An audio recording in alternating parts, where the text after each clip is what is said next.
अस्सलाम वालेकुम dear students. आज का हमारा जो टॉपिक है वो है what is ion induced dipole forces and dipole induced dipole forces. ये दो कॉन्सेप्ट है। आज के टॉपिक में हम इनको जो है वो डिस्कस करेंगे। Let's say we have an ionic compound. तो आयनिक कंपाउंड में जिस तरह आपको पता है कि आयनिक कंपाउंड में हमारे पास पॉजिटिव आयन होता है और हमारे पास नेगेटिव आयन होता है। पॉजिटिव आयन को हम कैटायन कहते हैं और नेगेटिव आयन को हम एनायन कहते हैं।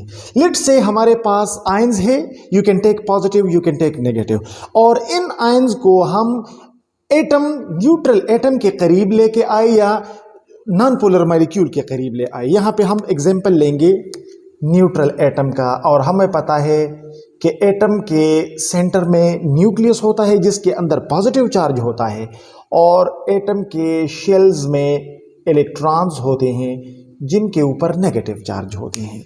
जब न्यूट्रल एटम के करीब आयंस को लाया जाता है, लेट्स से हम कैटायन इनके करीब लेके आते हैं, तो कैटायन के ऊपर पॉजिटिव चार्ज है और एटम जो है वो न्यूट्रल है, उसके अंदर जितना पॉजिटिव चार्ज है उतना ही नेगेटिव चार्ज है।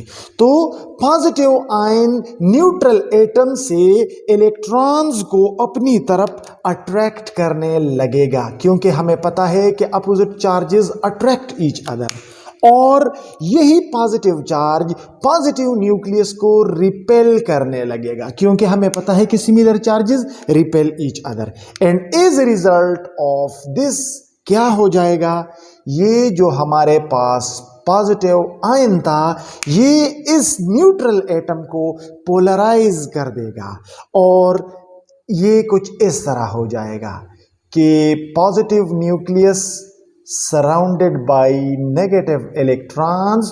तो ये जो नेगेटिव चार्ज है वो एक साइड पे आ जाएगा और ये जो पॉजिटिव चार्ज है ये दूसरे साइड पे चला जाएगा। तो यहाँ पे आप देख सकते हैं, यहाँ पे ये एटम साइमेट्रिकल था, हर साइड पे जितना इलेक्ट्रॉन का असर था उतना ही न्यूक्लियस का असर था, लिहाजा नेट चार्ज इस स्पीशी पे जीरो था। लेकिन यहां पे अगर आप देखें तो एटम के एक साइड पे इलेक्ट्रॉन्स आ गए जहां पे नेगेटिव चार्ज बढ़ जाता है, और दूसरे साइड पे इलेक्ट्रॉन घट गए तो वहां पे न्यूक्लियस का असर ज्यादा हो जाएगा। तो एटम के उस साइड पे जहां पे न्यूक्लियस का असर ज्यादा था वहां पे weak partial positive charge produce हो जाएगा, और जहां पे इलेक्ट्रॉन का असर था वहां पे पार्शियल नेगेटिव चार्ज जो है वो एराइज हो जाएगा। यानी न्यूट्रल एटम चार्ज के प्रॉक्सिमिटी की वजह से, चार्ज के करीब आने की वजह से क्या हो गया, पोलराइज्ड हो गया, यानी इससे डायपोल बन गया। ठीक है। सो ऐसा डायपोल जो किसी की वजह से बन जाए, यानी ये न्यूट्रल एटम था और चार्ज के करीब आने की वजह से ये न्यूट्रल से कन्वर्ट हो गया डायपोलर फॉर्म में। यहां पे पॉजिटिव नेगेटिव चार्ज डिस्ट्रीब्यूशन एक दूसरे को कैंसिल कर रही थी, और यहां पे अगर आप देखें तो एटम के एक साइड पे पॉजिटिव चार्ज आ गया और दूसरे साइड पे नेगेटिव चार्ज आ गया, डायपोल में कन्वर्ट हो गया। तो ऐसा डायपोल जो किसी की वजह से बन जाता है, तो ऐसे डायपोल को हम कहते हैं इंड्यूस्ड डायपोल। अब देखिए, आयन और इंड्यूस्ड डायपोल के बीच का जो इंटरेक्शन होता है, तो ऐसे इंटरेक्शन को, ऐसे अट्रैक्टिव फोर्सेस को हम कहते हैं आयन इंड्यूस्ड डायपोल इंटरेक्शन।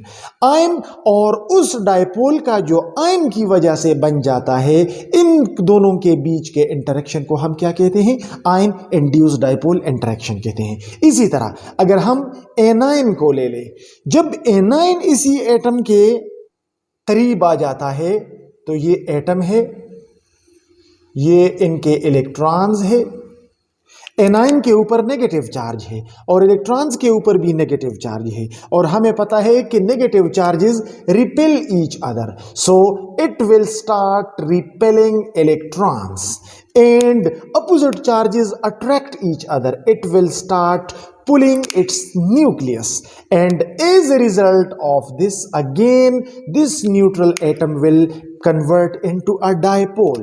यानी कुछ इस तरह हो जाएगा, नेगेटिव चार्ज के करीब जो एटम है वो कुछ इस तरह हो जाएगा।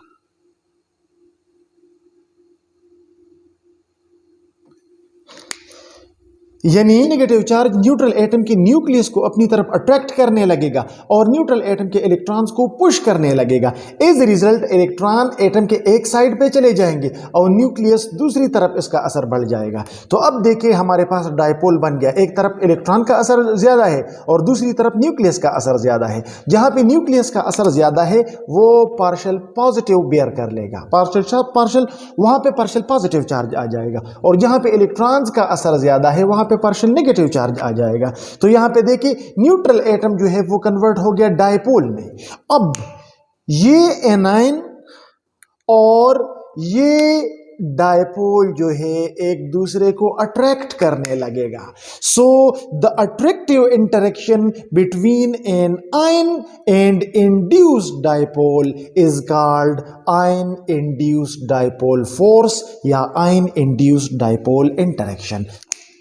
सो इसको हम इस तरह डिफाइन करते हैं कि द अट्रैक्टिव फोर्स और इंटरेक्शन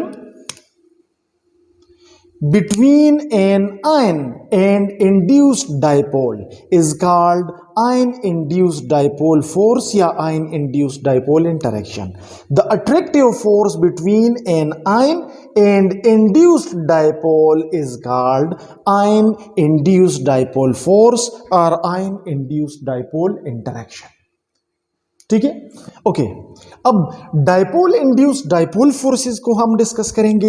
लेट्स से हमारे पास एक मॉलिक्यूल है AB और ये मॉलिक्यूल जो है वो डायपोलर मॉलिक्यूल है, यानी एक साइड पे पार्शियल नेगेटिव चार्ज है और दूसरे साइड पे पार्शियल पॉजिटिव चार्ज है, like HCl, like HBr etcetera. ये एक हमारे पास पोलर मॉलिक्यूल है और आपको पता है कि हमेशा पोलर मॉलिक्यूल डायपोल्स की शक्ल में होता है। उसके एक साइड पे नेगेटिव और दूसरे साइड पे पॉजिटिव चार्ज होता है। और ये डायपोल जो है, ये पोलर मॉलिक्यूल जो है, इसको हम करीब लेके आते हैं एक न्यूट्रल एटम जिसके सेंटर में पॉजिटिव चार्ज है न्यूक्लियस में और शेल्स में इलेक्ट्रॉन्स है जिनके ऊपर नेगेटिव चार्ज है।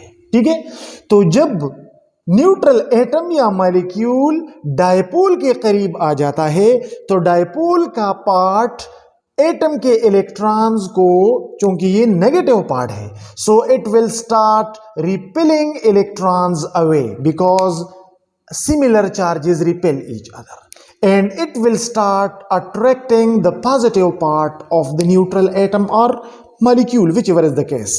And as a result of this, हमारे पास ये जो न्यूट्रल एटम था, ये जो नॉन पोलर एटम है, ये पोलराइज्ड हो जाएगा और ये कुछ इस तरह बन जाएगा कि AB जो कि एक डायपोल है, पार्शियल नेगेटिव पार्शियल पॉजिटिव, इसके इंटरेक्शन की वजह से ये एटम जो है इसकी कुछ इस तरह इसकी सेटिंग हो जाती है। यहां पे देखें, पॉजिटिव पार्ट जो है एक तरफ आ जाएगा और नेगेटिव पार्ट दूसरी तरफ चला जाएगा, यानी ये एटम जो है ये पोलराइज्ड हो जाएगा। जहां पे इलेक्ट्रॉन का असर कम है वहां पे पार्शियल पॉजिटिव चार्ज आ जाएगा, जहां पे न्यूक्लियस का असर ज्यादा है वहां पे पार्शियल पॉजिटिव चार्ज आ जाएगा, और जहां पे इलेक्ट्रॉन का असर ज्यादा है वहां पे पार्शियल नेगेटिव चार्ज आ जाएगा। तो यहां पे देखिए हमारे पास डायपोल बन गया। और क्यों बन गया? क्योंकि अनदर डायपोल इसके करीब आ गया तो उसने इसकी इलेक्ट्रॉनिक डिस्ट्रीब्यूशन को डिस्टर्ब कर लिया and as result of that वो भी डायपोल बन गया। तो अब देखिए, एक मॉलिक्यूल जो कि पहले से डायपोल था उसका नेगेटिव पार्ट इंड्यूस्ड डायपोल के पॉजिटिव पार्ट को इंटरेक्ट करेगा और अपोजिट चार्ज एक दूसरे को अट्रैक्ट करते हैं। लिहाजा ऐसा फोर्स ऑफ अट्रैक्शन जो एक डायपोल और उसकी वजह से बना इंड्यूस्ड डायपोल के बीच इंटरेक्शन करे, तो ऐसे इंटरेक्शन को हम डायपोल इंड्यूस्ड डायपोल इंटरेक्शन कहते हैं। ये डायपोल था, ये पहले से एक डायपोलर मॉलिक्यूल था, तो इसको हमने नाम दिया डायपोल। ये न्यूट्रल एटम था, लेकिन डायपोल के करीब आने की वजह से ये डायपोल बन गया। तो ऐसा डायपोल जो किसी की वजह से बन जाता है, उसको हम इंड्यूस्ड डायपोल कहते हैं। So the interaction between dipole and induced dipole is called dipole induced dipole force or interaction. अब हम इसको थोड़ा डिफाइन करते हैं। डायपोल इंड्यूस्ड डायपोल इंटरेक्शन को हम इस तरह डिफाइन करते हैं कि the attractive force or interaction between dipole, यहां पे ये डायपोल है, डायपोल एंड इंड्यूस्ड डायपोल के बीच का जो इंटरेक्शन है, डायपोल और इंड्यूस्ड डायपोल के बीच का जो इंटरेक्शन है, तो ऐसे इंटरेक्शन को हम डायपोल इंड्यूस्ड डायपोल फोर्स या डायपोल इंड्यूस्ड डायपोल इंटरेक्शन कहते हैं। So this was all about ion induced dipole interaction and dipole induced dipole interaction. If you still have any question, you can ask your question in comments. Thank you for watching this video.